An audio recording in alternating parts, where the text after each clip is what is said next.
আরে ভাই, ইবলিসও বিলিভ করতেছে না যে ডাক্তার শফিকুর রহমান এমন সময় এসে এরকম মহিলাদেরকে নিয়ে মন্তব্য করতে পারেন, অথচ উনার এই আইডি হ্যাক করাকে নিয়ে তারেক রহমান কিভাবে মন্তব্য। প্রিয় ভাই বোনেরা, এই বিষয়ে যারা বিশেষজ্ঞ তারা পরিষ্কারভাবে বিভিন্নভাবে বলেছে যে আইডি এইভাবে হ্যাক হতে পারে না।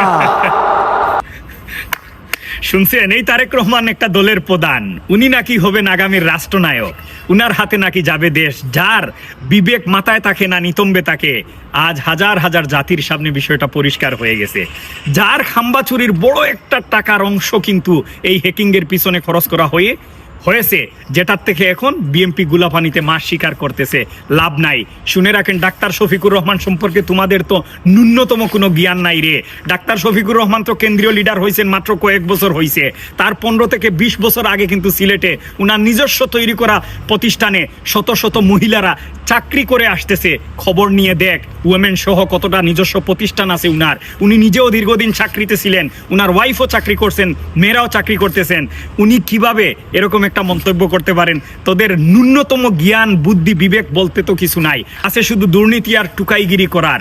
শুনে রাখো, ডাক্তার শফিকুর রহমানের মতো মানুষ শত বছরে একজনের জন্ম হয় রে।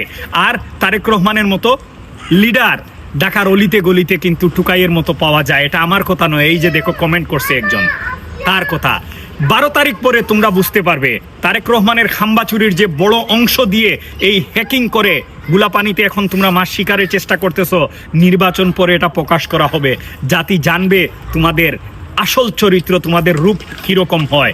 অপেক্ষা করো মাত্র কয়েকটা দিন, 12 তারিখেই মানুষ এর জবাব দেবে।